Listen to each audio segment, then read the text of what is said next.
आदरणीय श्री रामाश्रय राय जी, श्री दीनानाथ गौड़ जी,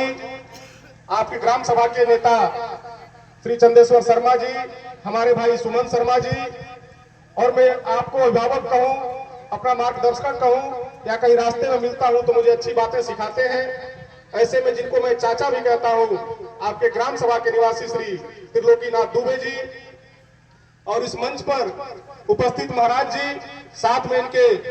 अन्य जो हमारे भाई बंधु उपस्थित हैं, उनका भी मैं इस मंच के माध्यम से भाई सनोज विश्वकर्मा जी, भाई प्रदीप मद्देसिया जी, और यहाँ बैठे इस ग्राम सभा के सभी सम्मानित हमारी माताएं, हमारी बहनें, पिता तुल्य सभी अभिभावक और नौजवान साथियों, एक बार पुनः इस मंच के माध्यम से आप सभी का हार्दिक अभिनंदन, वंदन और स्वागत करता हूं। आज बड़ा ही हर्ष का विषय है कि हमारे इस ग्राम सभा पुरावा गंगा छपरा में इतना सुंदर यज्ञ का आयोजन किया गया है। इसके लिए मैं इस पूरे ग्राम सभा को और इस यज्ञ में जिनका भी एक अंश मात्र सहयोग रहा है, उन सभी को मैं तहे दिल से हार्दिक अभिनंदन, वंदन और स्वागत करता हूं, उनको शुभकामनाएं देता हूं। आप बधाई के पात्र हैं। आज जहां हमारा देश विश्व गुरु बनने की ओर अग्रसर हो रहा है,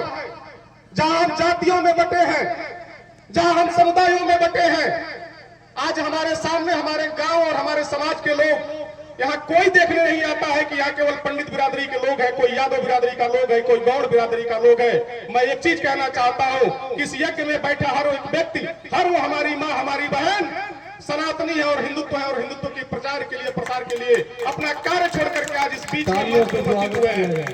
मैं आप सभी से कहना चाहता हूँ, अपने हिंदुत्व और सनातन की रक्षा के लिए अगर हम और आप आगे नहीं आएंगे तो फिर कौन आएगा हमारे इस सनातन और हिंदुत्व को बचाने के लिए। हमारे इस समाज में जो बुराइयां, जो गलतियां दूसरे धर्म के लोग हमारे साथ करते चले जा रहे हैं, मैं तो कहना चाहता हूं, और कहना इसलिए चाहता हूं कि एक मुस्लिम समुदाय का 5 साल का बेटा यह जानता है कि हमें फातिया कैसे बनाना है, हमें नमाज कैसे पढ़ना है, लेकिन हमारे हिंदू समाज का एक 5 साल से 10 साल का बेटा यह नहीं जानता कि हमें सूर्य नमस्कार कैसे करना है, हमें सूर्य को जल कैसे चढ़ाना है। मैं आप सभी से कहना चाहता हूं, आप अपने बच्चों को दुनिया के किसी यूनिवर्सिटी में पढ़ा लीजिए, दुनिया की किसी शिक्षक के पास अपने बच्चों को पढ़ा लीजिए, अगर अपने बच्चों को आपने संस्कार नहीं दिया, अपने धर्म के प्रति वो संदेश नहीं दिया, अपने सनातन को बचाने का संदेश नहीं दिया, तो आपके बच्चे का वो पढ़ाई और फ्यूचर बेकार है, बर्बाद है। मैं आप सभी से कहना चाहता हूं कि हम रामलीला देखने जाते हैं, आप अपने दिल पे हाथ रख के सोचिए कि क्या रामलीला देख करके हम भगवान राम के किसी चरित्र का 100वां अंश भी अपने अंदर समाहित करते हैं क्या? आप चाहते हैं कि हमारा बेटा राम बन जाए, आप चाहते हैं कि हमारा बेटा लक्ष्मण बन जाए, आप चाहते हैं कि हमारी बहू, हमारी बेटी सीता बन जाए, तो एक बार अपने दिल पे हाथ रख के सोचिए कि क्या आप राजा दशरथ और मां कौशल्या बनने की हैसियत रखते हैं क्या? पहले आप दशरथ बनने का प्रयास करिए, पहले आप माता कौशल्या बनने का प्रयास करिए, फिर उसके बाद आपका बेटा अपने आप भगवान राम के पद चिन्हों पर चलने का कार्य करेगा। मैं आप सभी से कहना चाहता हूं, मैं इस धरती पर जब पैदा हुआ और आप सब भी हुए होंगे, इस धरती पर अगर सबसे बड़ा भगवान कोई है तो हमारे माँ और बाप है, उसके बाद कोई भगवान इस पृथ्वी पे है और कोई भगवान देवी देवता है।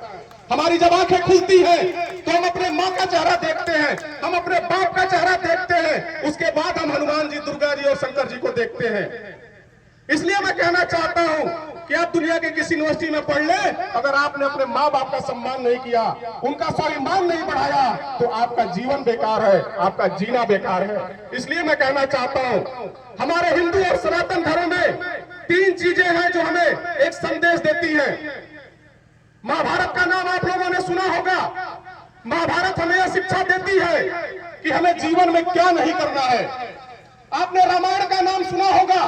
रामायण हमें यह शिक्षा देती है कि हमें जीवन में क्या करना चाहिए। हमारा गीता का सार है, गीता हमें संदेश देती है कि हमें जीवन को किस तरीके से जीना चाहिए। हम सौभाग्यशाली हैं कि सनातनी और हिंदुत्व धर्म में हम पैदा हुए हैं। हमारे पास ऐसे ऋषि मुनि हैं जिनके मार्गदर्शन में हम अगर आगे बढ़ना चाहें तो हम अपने परिवार के साथ और गांव के साथ, जिले के साथ अपने देश को विश्व गुरु बनने से कोई रोक नहीं सकता, हम उसको वहां तक पहुंचा सकते हैं। भाइयों, मैं तो कहता हूं मैं मन से बोलता हूं तो लोग कहते हैं कि पवन दुबे मुसलमानों का विरोध करता है। मैं किसी मुसलमान का विरोध नहीं करता। मैं विरोध करता हूं उस मुसलमान का जो आतंकवादी होता है, जो नमक खाता है भारत का और गीत गाता है पाकिस्तान का। मित्रों, मैं ऐसे मुसलमान का विरोध करता हूं और आजीवन करता रहूंगा। मैं आप सभी से एक चीज कहना चाहता हूं, चूंकि ये राजनीतिक मंच नहीं है और आज के कलयुग में एक कलयुग चल रहा है। इस कलयुग में जितनी गंदी चीजें हैं, जितनी गंदी आदतें हैं, वो हमें अपने ओर अट्रैक्ट करती हैं, हम उसके तरफ आकर्षित होते हैं। मित्रों, मैं आपसे कहना चाहता हूं कि इस कलयुग में अगर कोई व्यक्ति यह समझ ले कि मैं अगर किसी के साथ गलत करके और बच जाऊंगा और मेरा परिवार बच जाएगा, तो यह कतई संभव नहीं है।